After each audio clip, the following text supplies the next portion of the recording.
Like my video, subscribe to my channel and hit on the notification bell for more updates. अस्सलाम वालेकुम viewers, welcome करती हूँ आपका अपने यूट्यूब चैनल ड्रेसिंग मेनिया पर। आज मैं आपको शलवार के बॉटम के ऊपर डिज़ाइनिंग सिखाऊंगी। अगर आप चाहें तो सेम डिज़ाइनिंग आप ट्राउज़र के बॉटम पर भी कर सकते हैं। इसके लिए मैंने शलवार की टोटल लंबाई में से 4 इंच कपड़ा कम रखा है। वो 4 इंच को मैं इसको डिज़ाइनिंग के साथ मैनेज करूँगी। इससे पहले मैंने ये सारी शलवार इंक्लूडिंग बेल्ट और इलास्टिक बैंड के स्टिच कर ली है। इसकी जस्ट इनर सीम स्टिच होने वाली है और नीचे बॉटम का डिज़ाइन बनने वाला है। इसके ऊपर ये 2 तरह की ऑफ वाइट कलर की लेसेस मैं इस्तेमाल करूँगी। इसके अलावा एक कपड़ा जिसकी चौड़ाई मैंने रखी है जितना मुझे पाइंचा चाहिए, यानी 14 इंचज़ डबल, उससे डबल कपड़ा, यानी अगर मेरे पास यहाँ पे पाइंचा 14 इंचज़ है राउंड में, तो 14 का डबल हो गया 28 इंचज़, और उससे भी थोड़ा एक्स्ट्रा कपड़ा रखूँगी ताकि ये एक्स्ट्रा हो जाए, कम ना पड़े। क्योंकि इसके ऊपर मैं पिनटेक्स नहीं डाल रही, इस पर चौड़ी प्लीट्स डालूँगी। और इसकी ऊंचाई मैंने रखी है 5 इंच। 4 इंच कम है लेकिन मैंने 5 इंच रखा है। और जब ये प्लीट्स तिरछी प्लीट्स के साथ स्टिच होगा तो कपड़े की लेंथ यहाँ पे जो 5 इंच है वो कम होके 3.25 इंच हो जाएगी। ये जब स्टिच करूँगी तब भी मैं आपको बता दूँगी। इसके बैक के ऊपर मैंने फ्यूजिंग अटैच की है ताकि इसमें थोड़ी सी स्टिफनेस आ जाए। अब सारी डिज़ाइनिंग हम अब इस फ्यूजिंग से अटैच हुए कपड़े के ऊपर करेंगे। ये 2 पट्टियाँ मैंने ली हैं, एक राइट और एक लेफ़्ट लेग के लिए, और ये एक्स्ट्रा कपड़ा जब ये पाइंचा पूरा तैयार हो जाएगा तो इसके बैक पर लगाने के लिए। चलें अब इसकी डिज़ाइनिंग स्टार्ट करते हैं। अब यहाँ पर मैंने डिज़ाइनिंग वाला कपड़ा लिया है जिसके बैक पर मैंने फ्यूजिंग अटैच की थी। अब इसके बैक पर सारे निशानात हम लगाएंगे। सबसे पहले एक कोने को पकड़कर 45 डिग्री के एंगल पर हम टर्न करेंगे और इसके ऊपर पेन की मदद से निशान लगाएंगे। ये स्केल मेरे पास 1 इंच 1 पॉइंट का है, तो इसी की चौड़ाई पर मैं सारे मार्क यहाँ पे लगाती चली जाऊँगी। यहाँ पे एक चीज़ का ध्यान दें कि अगर तो हमारे शलवार का कलर या ट्राउज़र का कलर डार्क कलर का है तो इसके बैक के ऊपर आप पेन इस्तेमाल कर सकते हैं। लेकिन अगर हम वाइट ऑफ वाइट कलर के ट्राउज़र्स बना रहे होते हैं तो वहाँ पर आप पेन का इस्तेमाल हरगिज़ ना करें, क्योंकि वाइट ऑफ वाइट के नीचे से फ्यूजिंग झलक रही होती है तो ये सारे के सारे निशानात वहाँ पर झलकना शुरू हो जाते हैं।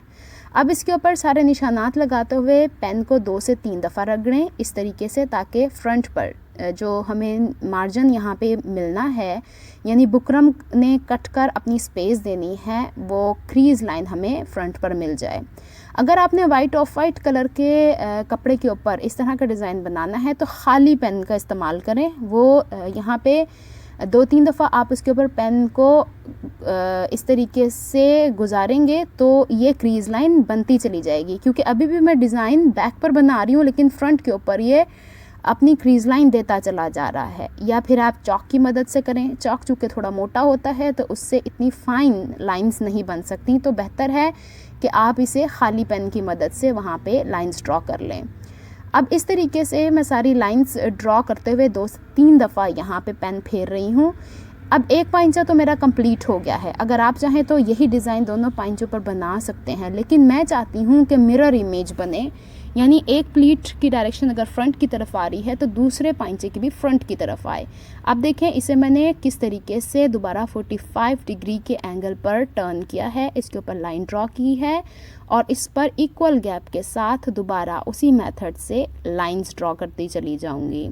ये कुछ इंपॉर्टेंट टिप्स होती हैं जिन्हें सीखें तो हमारी सिलाई में फिनिशिंग आती है, तो इसलिए मैं आपसे ये चीज़ें शेयर करती रहती हूँ कि आपकी सिलाई में भी आसानी हो और फिनिशिंग आए। अब देखें दोनों पाइंचों पर लाइंस मैंने ड्रॉ कर ली हैं और दोनों तरफ से देखें तो ये एक दूसरे का मिरर इमेज हैं। आप इस तरफ से स्टिच करें या इस तरफ से स्टिच करें, ये एक तरीके का मिरर इमेज आ रहा है। चलें अब हम इसके ऊपर प्लीट्स स्टिच करते हैं।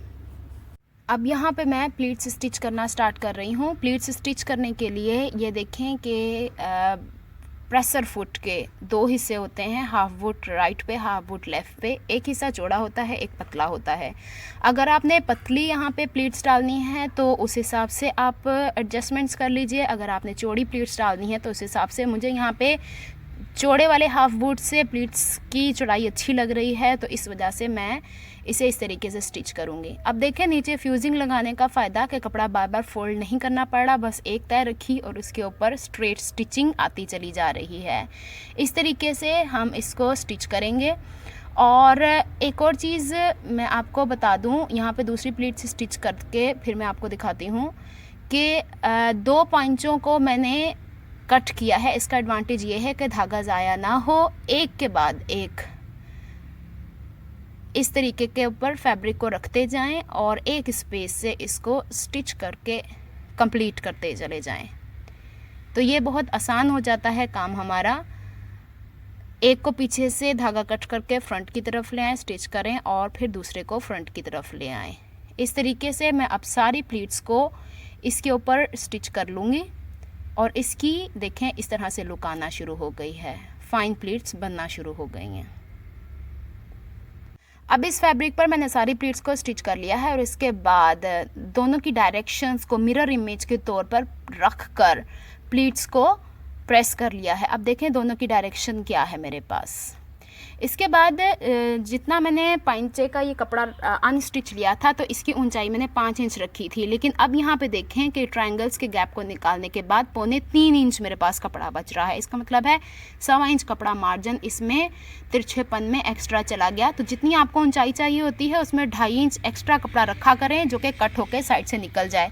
इसमें तो चूँकि यहाँ पे इसकी ऊंचाई जो शलवार की लंबाई है वो लेसेस से कवर होनी है, तो इस वजह से मेरे लिए इतना ही काफ़ी है। अब ये ट्रायंगल्स के पीसीस को मैं कट करके इस कपड़े को स्ट्रेट कर लूँगी। जितना मुझे पाइंचा चौड़ा चाहिए उसे 2-2.5 इंच एक्स्ट्रा कपड़ा मार्जिन रख के पाइंचे की चौड़ाई निकाल लूँगी, क्योंकि पाइंचा नीचे से कम चौड़ा और ऊपर से थोड़ा ब्रॉड होता है, इस तरीके से सिलाई जाती है, इसलिए मैं इसकी कटिंग 2-2.5 इंच एक्स्ट्रा रखूँगी। इसको मैं बैलेंस करके काट के फिर आपको बताती हूँ कि इसे नेक्स्ट प्रोसेस हमने क्या करना है। अब इस प्लीटेड कपड़े के ऊपर और नीचे से जो ट्रायंगल्स है उसको भी कट कर लिया है और यहाँ पे ये देखें साइड से भी इक्वल हैं। इसके बाद अब हमें इस पे लेसेस का काम करना है। इन दोनों को इस तरीके से मिरर इमेज के तौर पर रख लेना है और इसके बॉटम पे मुझे ये लूप्स वाली लेस लगानी है। इसका मुझे देखना है कि सीधी साइड कौन सी है। यहाँ पे ये वाली साइड सीधी है तो इसको नीचे की तरफ रखेंगे, यानी कपड़े की सीधी साइड, लेस की सीधी साइड, और इसके लूप की डायरेक्शन ऊपर की तरफ रखेंगे।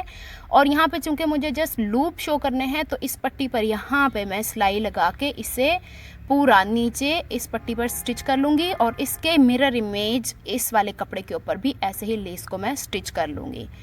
अब यहाँ पर देखें मैंने लेस की चौड़ी वाली पट्टी को सारी को स्टिच कर दिया है, लूप्स को स्टिच नहीं किया और यहाँ पे लूप्स फ्री हैं। अब जितनी चौड़ी मेरे पास ये तैयार प्लीटेड पट्टी है इसी के हिसाब से मैंने एक्स्ट्रा कपड़े में से ये पट्टी कट की है। इसको मैं फ्रंट की तरफ इस तरह से प्लेस करूँगी और बैक से जहाँ पे फ्यूजिंग के ऊपर ऑलरेडी मेरे पास स्टिचिंग का मार्क है उसके ऊपर अगेन रीस्टिच करते हुए इसे ज्वाइन कर दूँगी। बॉटम के ऊपर मैंने कपड़े को स्टिच करके सारा मार्जिन बैक की तरफ करके यहाँ किनारे की सिलाई लगाई है ताकि ये लेस मोड़ना आसान हो। अब यहाँ पे देखें प्लीट्स की वजह से काफ़ी मोटा हो चुका है, इसलिए इसे मोड़ने के लिए यहाँ किनारे की सिलाई लगानी ज़रूरी हो गई।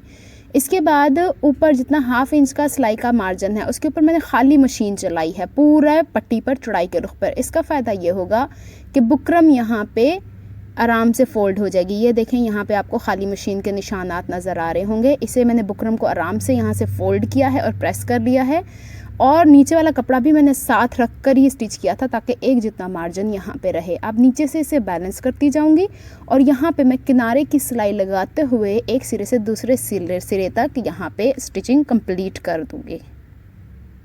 अब यहाँ पे मैंने किनारे की सिलाई लगाकर सारे रॉ एजेस अंदर की तरफ फोल्ड कर दिए हैं और बैक से देखें ऊपर और नीचे सिलाई में कोई भी एक्स्ट्रा मार्जिन हमारे पास नहीं है और फिनिशिंग के साथ ये पट्टी तैयार हुई है। अब दूसरी तरह की लेस जो मैंने इस पर इस्तेमाल करनी है उसको इस रुख पर इस पट्टी के ऊपर प्लेस करना है कि इसके कंगूरे इस कपड़े के ऊपर आएँ और लेस को खींचना नहीं है और इसके ऊपर रख कर पूरी पट्टी के बराबर इसको स्टिच कर देना है। इस लेस को मैंने कपड़े के ऊपर स्टिच किया है तो इसकी ये लुक आई है। इसके बाद अब इस पॉइंट वाली पट्टी को सेंटर से हाफ करूंगी और चौक का निशान लगा दूंगी। इसी तरीके से शलवार जो कि ऑलरेडी 4 इंच कम ऊंचाई पर मैंने स्टिच करके रखी हुई है, उसके बॉटम को मैं ऑलरेडी पतला फोल्ड कर चुकी हूँ। उसको भी मैं फ्रंट से इस तरीके से सेंटर करूँगी और इस पर फ्रंट की साइड पर हाफ में निशान लगाऊंगी। ये लेस को सेंटर से सेंटर मैच करके फ्रंट की साइड पर इस तरीके से ऊपर की तरफ रख के इसको वैसे ही स्टिच कर लूँगी जैसे मैंने बॉटम पे स्टिच किया है। यहाँ पे अब देखें मैंने इसके ऊपर भी सिलाई लगा दी है और शलवार को साइड से मैंने फिटिंग के हिसाब से कटिंग कर ली है। अब इसकी इनसीम स्टिच करके आपको दिखाती हूँ। यहाँ पे मैंने शलवार को इनसीम स्टिच करके कंप्लीट कर लिया है और ये देखें साइड पर लूप्स के ऊपर मैंने स्टिचिंग नहीं की, लूप के जो गैप आ रहा है उसी को मैंने एडजस्ट किया है, कपड़े से कपड़ा मैच किया है, लेस से लेस मैच की है। इसी तरीके से यहाँ पे दूसरे पांचे की भी शक्ल आप देख लें कि मैंने एक जितना यहाँ पे गैप देके तिरछेपन में स्टिच किया है। अगर अंदर से देखें तो इसमें देखें कोई भी रॉ एज हमारे पास नहीं है, सारे फिनिशिंग के साथ रॉ एजेस अंदर की तरफ है। यहाँ पे ओवरलॉक हो जाएगा। यहाँ पे सिलाई लगाते हुए हाथ से मशीन चलाएं, अदरवाइज सुई टूट जाएगी क्योंकि प्लीट्स की वजह से काफ़ी मोटा कपड़ा हुआ है। इसके बाद अगर हम इसके पांचों का डायरेक्शन देखें प्लीट्स का, तो ये एक पांचे का इनसीम है और ये दूसरे पांचे का इनसीम है। तो यहाँ पे जो मिरर इमेज के तौर पे प्लीट्स को मैंने स्टिच करते हुए शुरू से बताती आ रही हूँ वैसे स्टिच किया है। एक तरफ लेस के कंगूरे राइट साइड पे जा रहे हैं तो दूसरी तरफ लेफ्ट साइड पे जा रहे हैं। ये बताने का मकसद ये है, छोटी छोटी सी ट्रिक्स हैं, इन्हें इस्तेमाल करके आप अपनी सिलाई में फिनिशिंग ला सकती हैं। देख लें दोनों पांचे। अगर आपको मेरी एफर्ट्स पसंद आती हैं तो please like my videos, subscribe to my channel and hit on the bell notification for more updates.